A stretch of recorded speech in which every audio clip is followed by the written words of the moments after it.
Je m'appelle Pierre et j'ai décidé de parcourir l'histoire à la recherche de passionnés, d'historiens, de spécialistes et d'archéologues du monde entier pour mieux comprendre ce qui a constitué notre histoire commune. Au travers de reconstitutions, de visites guidées de musées, d'interviews et en utilisant la technologie du XXIe siècle, j'offre aux téléspectateurs un nouveau regard sur l'histoire vivante et notre passé. Vive la garde impériale! Bienvenue dans les capsules de l'histoire.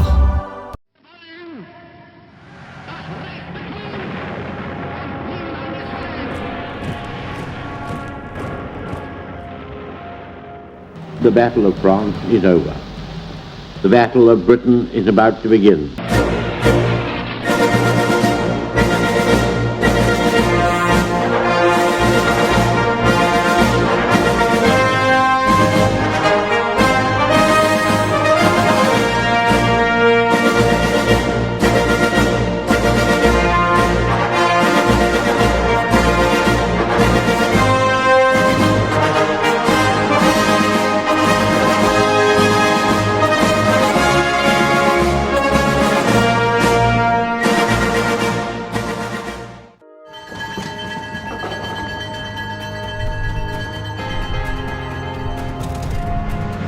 Right, boys.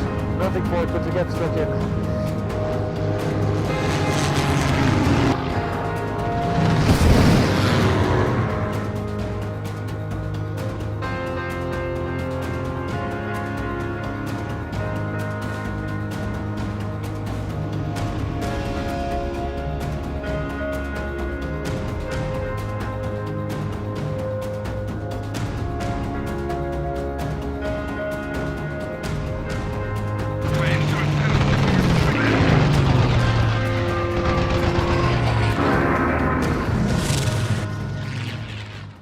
Bonjour à toutes et à tous et bienvenue sur la chaîne Les Capsules de l'Histoire.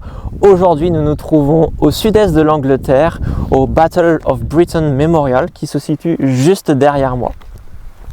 Hello everyone, we are in England today and at the Battle of Britain Memorial on the southeast coast near Dover. I'm here with Malcolm. Nice to meet you, Malcolm. Nice to see you. So we are here in front of this statue of Harry Grey, which represents an aviator to commemorate this period of the history, the Battle of Britain, that has marked all the English people for this period. Can you tell us a little more about it and in the importance of this uniform, because it's for all pilots, no differences, I think. Absolutely. The statue was carved by Harry Grey, as you say, from the carving workshop in Cambridge. He was asked to come up with a figure that would represent the Battle of Britain and all the airmen who served. He was struggling, didn't know what to do.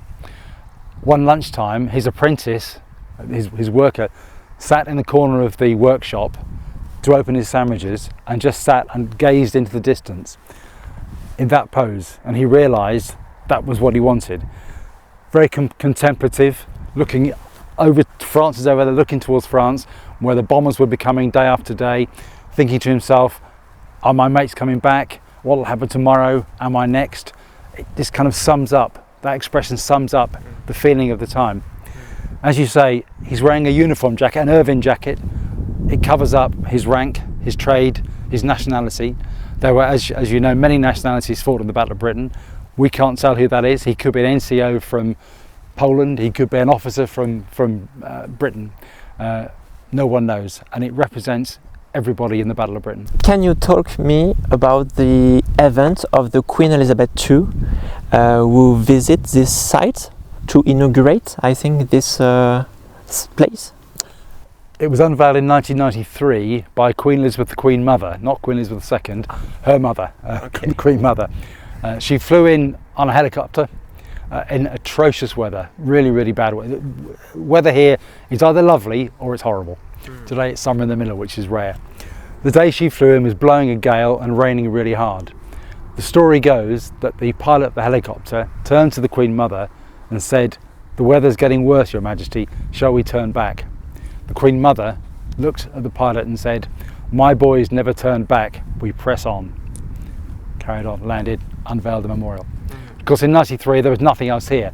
There was the memorial, the buns at the back just to protect the site, and that was it. And it started from there. Before we explore this majestic cliffside site, can you tell us a bit about this building being behind us, which name is Wings? The Wing. The Wing. The Wing, yeah, absolutely. Yes, in about, after 2010, moving on a bit, we realised that the few, the men who fought the Battle of Britain, were no longer with us. We needed a way to tell their story, because when they were around, they could tell their story. They were amazing, remarkable men. People listened. You could quieten a room with the few talking. When they weren't here anymore, we thought, what are we going to do? So decided to build a visitor centre that we could put audio-visual in and put films, put audio in of them speaking, to keep the memory alive and also to tell the story. Because coming out here and seeing the memorial is fabulous, but for young people in particular, they're thinking, it's a man, what does it mean? So we tried to tell them what it means. Designed and built the wing, as you can see it's in the shape of a Spitfire. The angle is exactly right for a Spitfire. You look from above, it's got the same elliptical wings. It's got an education centre one side, it's got an experience with all the AV equipment the other side, shop in the middle, cafe on top. It's called the Wing for obvious reasons, and it was supported by the few. A lot of them, we asked them all, what do you want? Do you like the idea? They were very keen on having something when they were no longer here that could tell the story. So you can walk around the wing, understand about the battle, how important it was, what it meant to people, then come out through those doors, walk down and understand what you're looking at, what you're seeing, and that's the whole point of it. And that was opened by the Queen, Elizabeth II, the daughter of Queen Mother. So Malcolm, we are here in front of this wall. It's a very emotional wall to the public and the veterans. Can you tell us more about that? Yeah, this is the Christopher Foxley Norris Memorial Wall. It lists the names of all those who are known to have flown in the Battle of Britain. It isn't a complete list, it never will be, because the record keeping in those days wasn't perfect. Although we think we know how many men flew in the Battle of Britain, no one is absolutely certain. It's just under 3,000, 2,940 something from all different nationalities. You had to fly one sortie with a recognised squadron of fighter command between the 10th of July and the 31st of October 1940. If you shot down 3 Germans on the 9th of July, didn't matter. You didn't get the Battle of Britain Memorial. It had to be the right dates with an accredited unit of fighter command on an operational mission. And these guys did that, and that's why they're named here on the wall. And again, you'll notice no rank, no medals, all equal. So there are very famous people on this wall. No decoration. No decorations, no anything. Some very famous, Douglas Bader, one of them, he's on the wall. All the top guys, but also there are young lads there who flew one sortie, didn't come back, side by side, which is how it should be. And do you have any veterans who come here to see the name of their family? Or they did. Sadly, there's only one left now, and he's in Dublin in a care home, and he's 103. But no, certainly going back 5-10 years before the last of the veterans left us, they used to come back irregularly on Memorial Day and look at their mates' names and look at their own names with their relatives. So yes, it was a very popular place. We had a lot of support from the few. They were very fond of this place, very proud of this place, and we would regularly have, if you go back 10-15 years, 20 or 30 veterans would be here at one of the days. I would make one point, we never call them pilots, we call them air crew, because there were radio operators, wireless operators, gunners, navigators involved as well. So if you call them pilots, you rule out not many, but some of them. So we always refer to air crew, not pilots. Okay. I think what I would say is that there is a lot of talk about Britain standing alone. It's a famous expression, we stood alone against the Nazis.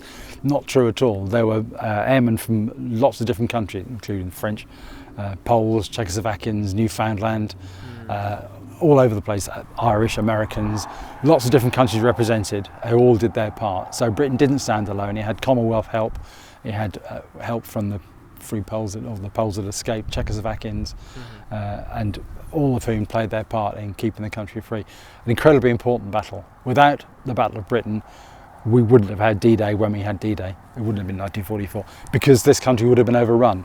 You can't have a landing force assembling on the south coast if you're being overrun by Germans. So if we hadn't turned the tide back in 1940, the war would have been very different. So we are here in front of the two statues, Lord Dowling and Sir Keith Park. So could you please briefly speak about them? Interesting, well, they're both by the same sculptor. This one's unveiled in 2010, this one a few years later. The interesting thing about Sir Keith Park is that he is currently, within about a fortnight, been named as one of the few. Okay. He wore the ribbon of the Battle of Britain clasp on his tunic. Nobody was quite sure why. We've now proved that actually he did fly 2 operational flights. We knew he flew in the battle, he had his own Hurricane, but no one was sure what those flights were about. And we've now proved that 2 of those flights were operational. So in the last fortnight, Sir Keith Park, who thoroughly deserves it, is now officially one of the few. Clearly, he was the architect of deliverance in 1940. His name was well established in history, but now he's also one of the few, which is great. And Lord Dowling is looking back along the line of his fighter chicks, as he called them, and Keith Park is looking out to see where the enemy is coming from. So that's the significance of which way they're facing. And they're 2 of the most important people in 11 Group who fought the battle on the ground, as it were. Okay, Malcolm, we are in front of 2 replicas of fighters for the Battle of Britain, the Spitfire here and the Hurricane here. So can you tell us why you wanted to honor them here at the memorial? Clearly the Spitfire and the Hurricane were the most important aircraft in the battle. There were other aircraft that took part, but essentially the 2 fighters are the ones that we kind of recognise as the Battle of Britain aviation heroes, I guess. They did very different jobs. People will often debate which was the better. In fact, you needed both of them. They both played an equal part. I think the Hurricane actually shot down more aircraft. The Spitfire is more glamorous and it's probably a nicer looking aircraft, because the Hurricane was getting towards the end of its life and the Spitfire went on to have 24 more marks after. I think it was Mark 24 Spitfire, only 1 Hurricane, Mark 1 Hurricane. These particular aircraft are important. It's modelled on, it's a replica of the aircraft that Geoffrey Page was shot down in. He was the guy that went on to found this memorial.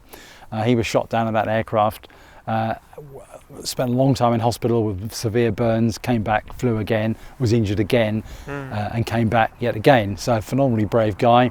And the guy here after the war said, look, we need a memorial, a national memorial to the guys who took part with me in the Battle of Britain. The Spitfire, perhaps even more interesting, that was flown by Geoffrey Quill, who was a test pilot. Now he was a test pilot for Supermarine, and he'd helped to try out the Spitfire. He then decided the only way to really know how it worked was to fly in battle, which is quite incredible. You wouldn't do that today. Got to a squadron and said, look, take me on for a month, I want to come and fly the Spitfire.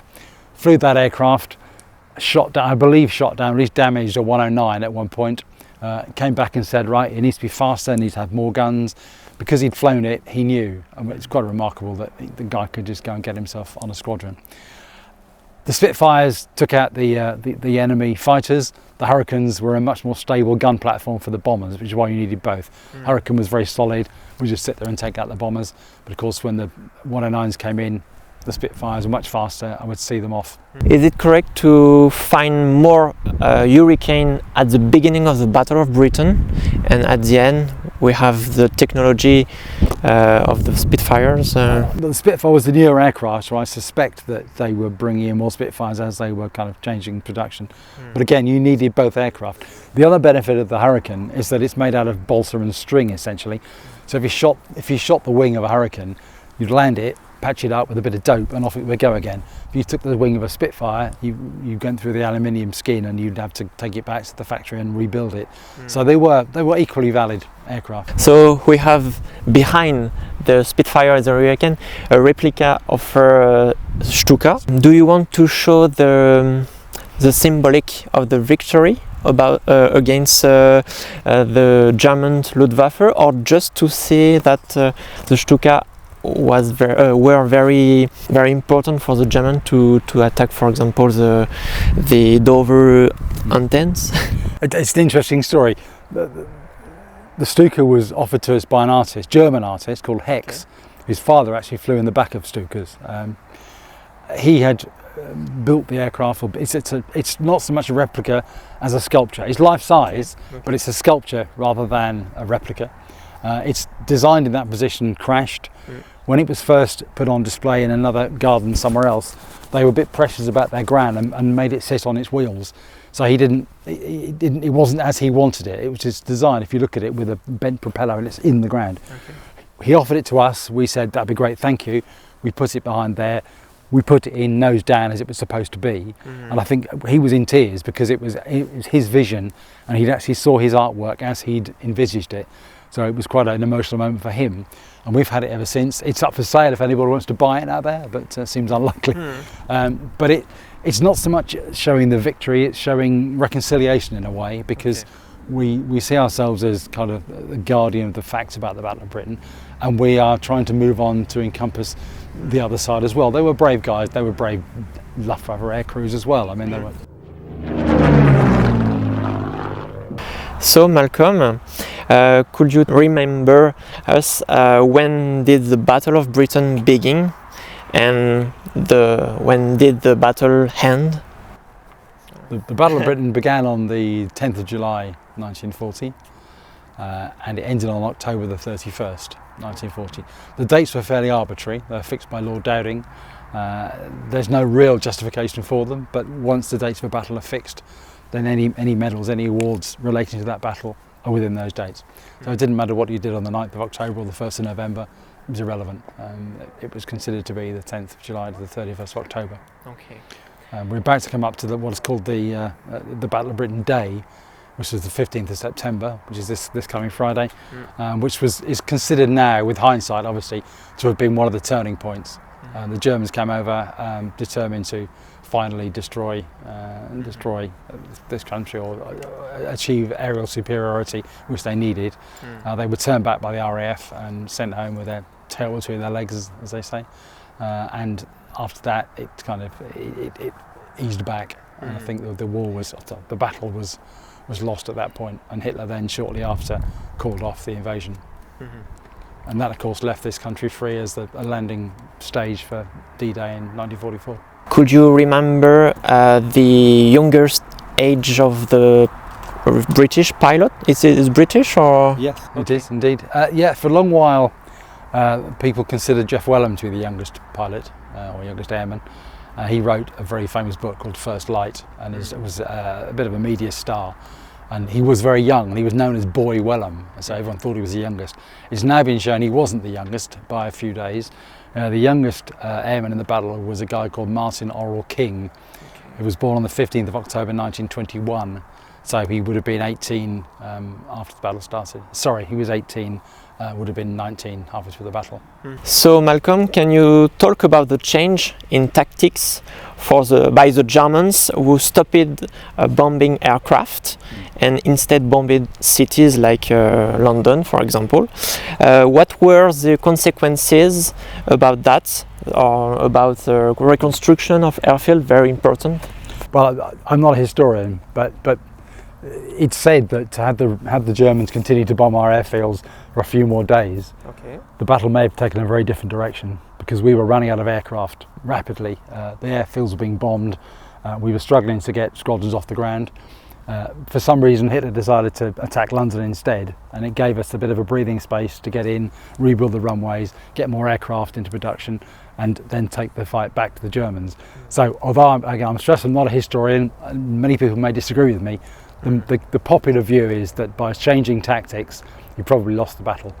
Of course. Okay, Malcolm, before to enter to the museum, I would like to focus on this dog. Could you tell us more about the symbolic of the dog during this battle? I can't tell you much about this dog, but you'll know that all dogs, or most squadrons, had mascots, often dogs. So when we unveiled the memorial here, because we had to have our own squadron dog, we called him Bob for obvious reasons, because it's Battle of Britain, B.O.B. Okay. Bob the dog. You must have known that. I don't know that. So he's just a nice friendly chap, and he encourages people to put money in our tins, because you'll know that the Trust is a charity. So we depend on people being generous to keep the site going. So anything that allows people to Good dog. feel good and put some money in the tin is all good. The Wing is the Battle of Britain Memorial Trust's visitor center. The Wing is not a classical museum, it's actually houses. The Scramble experience is an exciting hands-on attraction that uses special effects to show a glimpse of what the few experienced in the year 1940. Inside the building, you'll find a wide range of panels explaining the Battle of Britain and the sacrifice of our heroes fighting against the Luftwaffe. There are also interactive panels to immerse you in the understanding of this aerial battle, an ideal place for everyone. A first-floor cockpit area with an open balcony offers superb views across the Channel to France, from where the Luftwaffe will have appeared in 1940.